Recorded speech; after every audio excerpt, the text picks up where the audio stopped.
Hello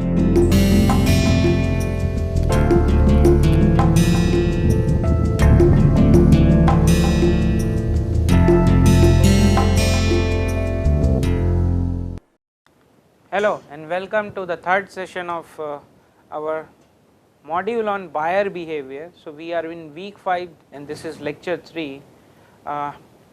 We were discussing in the previous session about information search. The second stage of buying decision process is about information search. We have previously we have discussed about need recognition, and then we started discussing about information search, where I talked about the concept of consumer involvement, that how much importance or interest a consumer attaches to a buying situation, and depending on that interest or the importance, his information search actually varies according to those interest and the importance. And then we understood that there are broadly two types of buying situation based on the consumer involvement, that is high involvement and low involvement. We also talked about the different types of buying situation or based on the problem solving, like new task buying, modified rebuy, and the straight rebuy or habitual buying.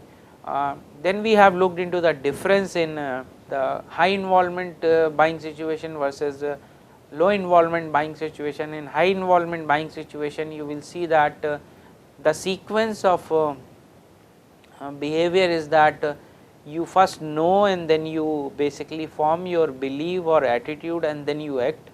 In case of low involvement cognition, then you basically you know first, then you act, and then you form your belief or your attitude. So, that is what the difference across the two types of consumer involvement situation was. Then we talked about the intermediary, the emergence of intermediary and their role and how they are changing the basically the power balance on the side of the customers. And I talked about a couple of examples here. Now I am going to discuss about some of the major influences on consumers complex buying process. So, you will see that next couple of sections we will be talking about 4 different types of influences on this consumers complex buying process. The first one is socio-cultural influence, about which I will talk in today's session. Then you have psychological influences, then situational influences, then the influence of your own marketing strategies or the marketing strategies of the competitors. So, we will be discussing about each one of them in a sequential order. So, now talking about this the first one, socio-cultural influence. Inside this the first thing is that cultural factors that affects consumer behavior. The second thing is the social factors, and possibly the third factor is the personal factors that affects consumer behavior. Now, the first one is the cultural factors that we will discuss today, is that culture is basically is defined as fundamental determinants of a person wants and behaviors which he or she acquires through socialization process with family and other key institutions. You will see that culture has such a profound influence on the marketing practices that some of the best companies in the world have failed in situation when they have gone to different markets or they have gone in a different situations, and they fail to understand the culture, the influence of the culture on the consumers buying habits, and they could not do well or probably they have failed.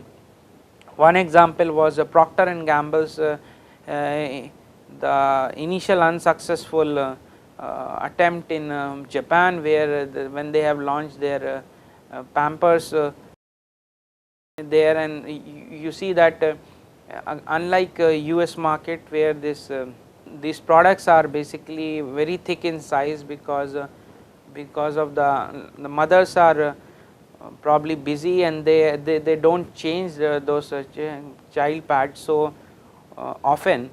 On the other side, in the Japan, the mothers are probably the research had shown that mothers were more involved, or at least twice as many times as they will change the nappies of the children's the other kids.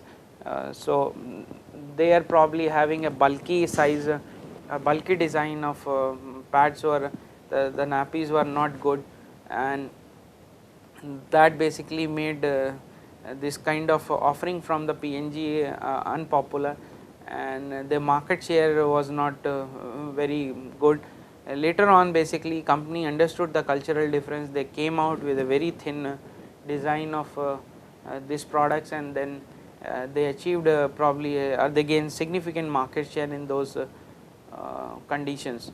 There are some of the things which are very important that we need to discuss about the culture is that value system that is attached with the culture is the relative importance that a culture places on these values or the beliefs.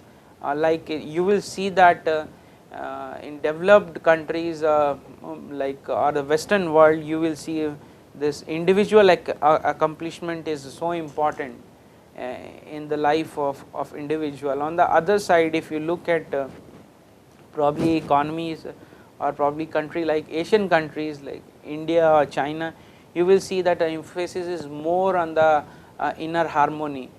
So because of that, you will see that the two have a very different kind of behavior patterns across the two societies.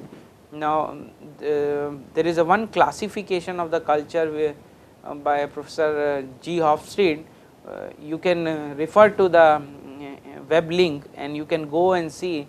He gives the defines the culture of a nation based on the 6 dimensions, and based on those 6 dimensions he compares.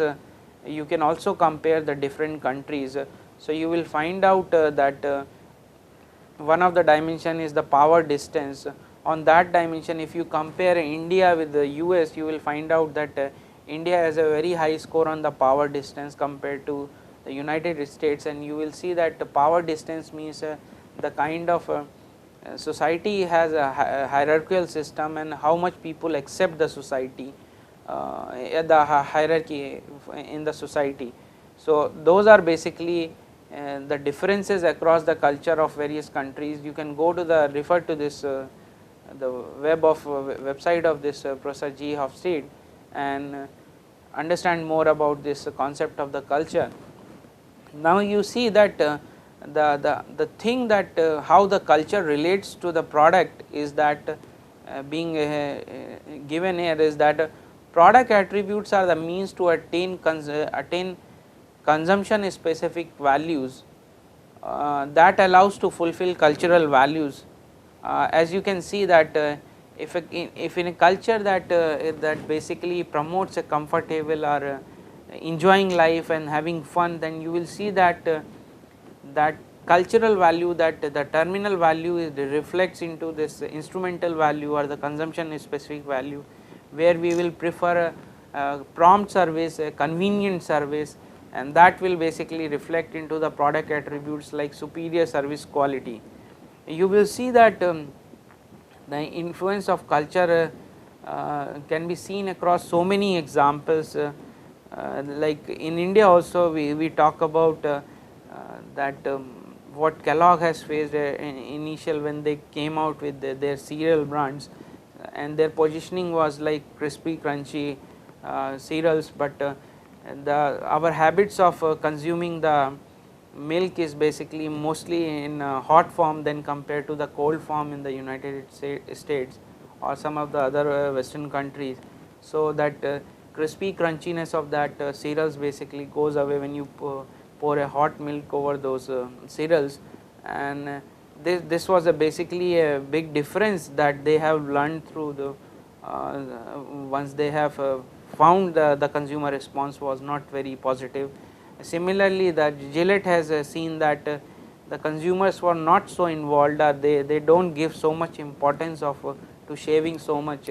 This was basically a belief or a sort of cultural thing in our society, and they have to basically probably deal with that kind of cultural belief or the values initially. So these cultural factors are very important. Then you see that there are some subculture things also that comes into the picture. Subculture provides the specific identification and socialization for members, different type of basically subcultural influences are based on the nationality, religion, ethnicity and the regions. You will see that based on the religious belief, based on the ethnicity or based on the regions, people's culture differ, and their basically their behavior is also governed by such differences. And a country like India, which is so much of diversity inside it, it has so much so many subcultures inside it, that is something which is very important for someone to understand while devising marketing strategy across the different parts of the country.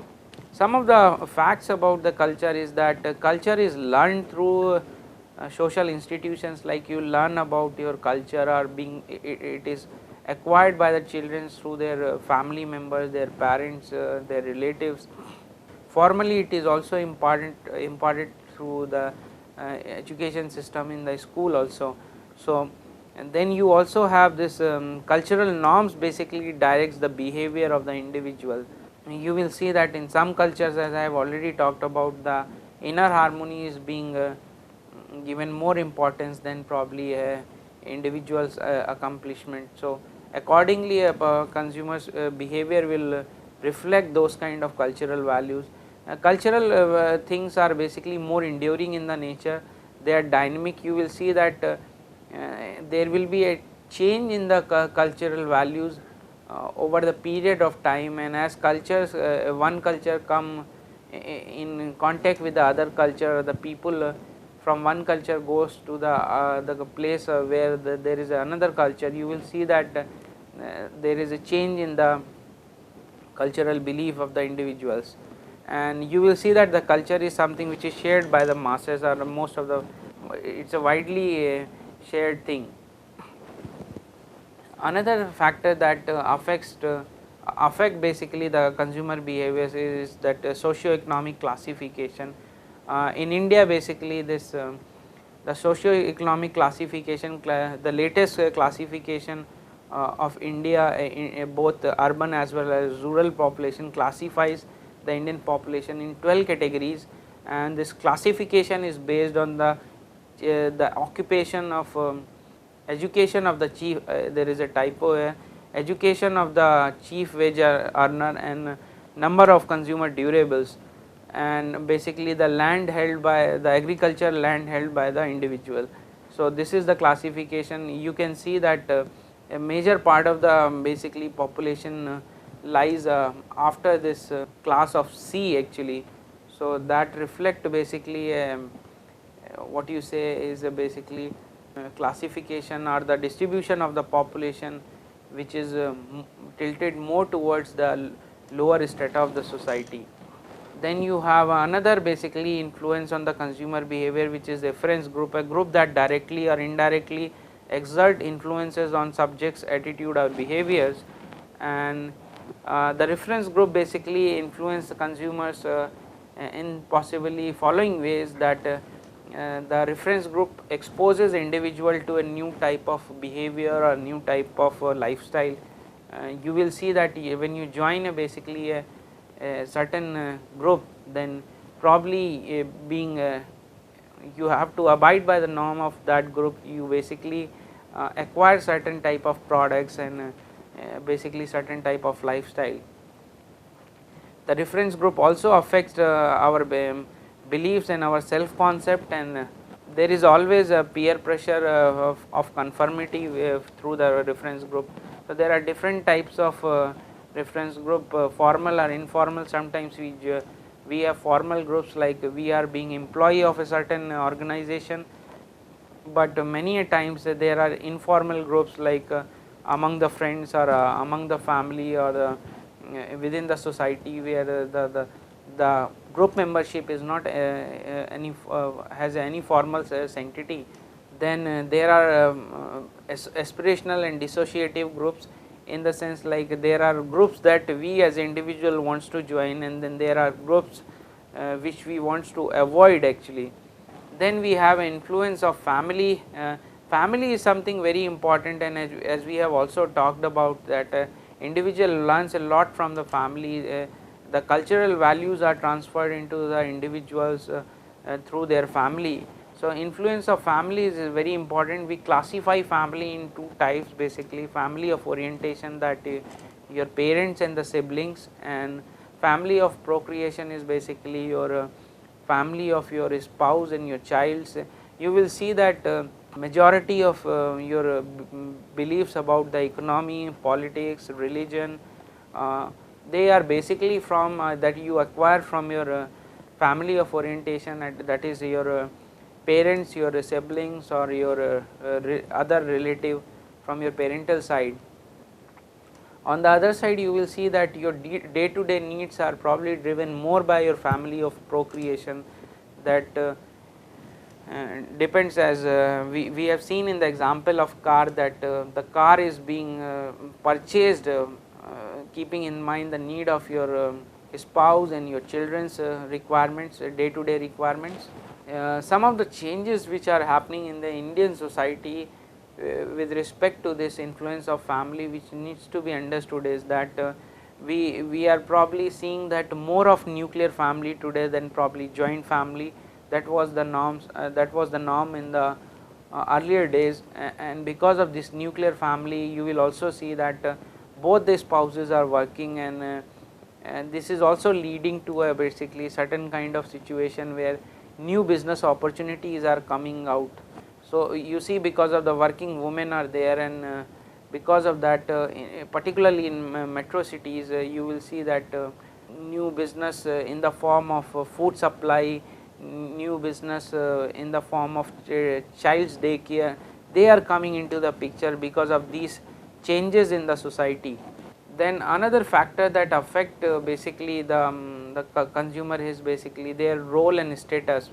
So you see that when you discharge a certain responsibility as a part of a role that you have to play, then one has to perform certain activities, and that carry certain status. Being a doctor or probably being in some other profession, you have to perform certain activities and they have certain status, and that also get reflected into your consumption pattern also. So sometimes when you are because of certain profession, if your time is starved, so probably your consumption pattern will reflect that you would like to have services which take care of this need, that your time is starved.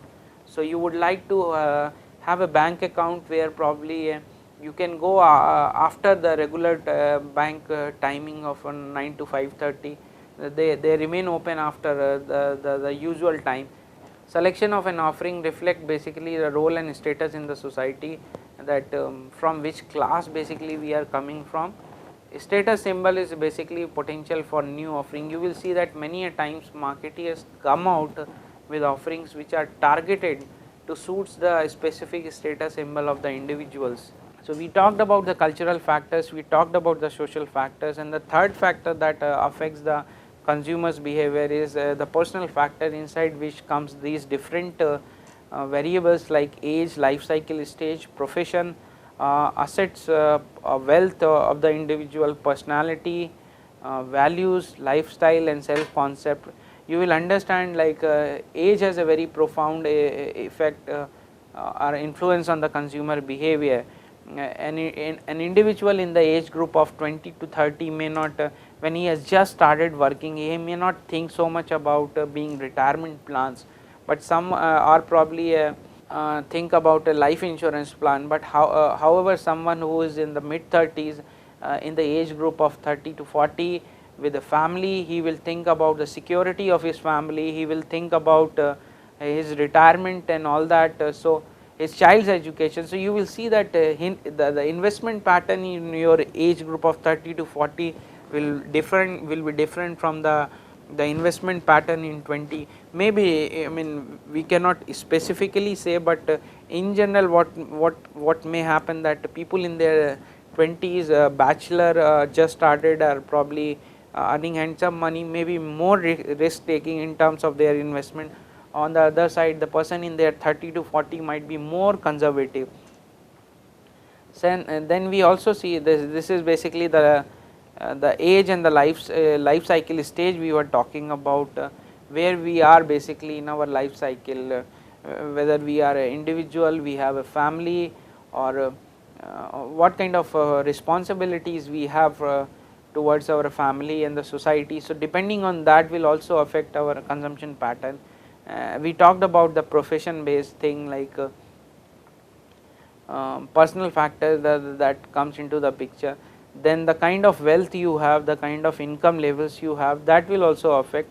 Then the personality, one important thing is that what kind of personality we are, like what are our interests, what are our opinion, those things will probably drive more to determine our consumption in more precise manner than probably this sometimes the age or the life cycle, or probably the income. A person might be in 20s and he might have a basically a large income base, however if he see the luxury car as a waste of money, then probably he will not go for those kind of products.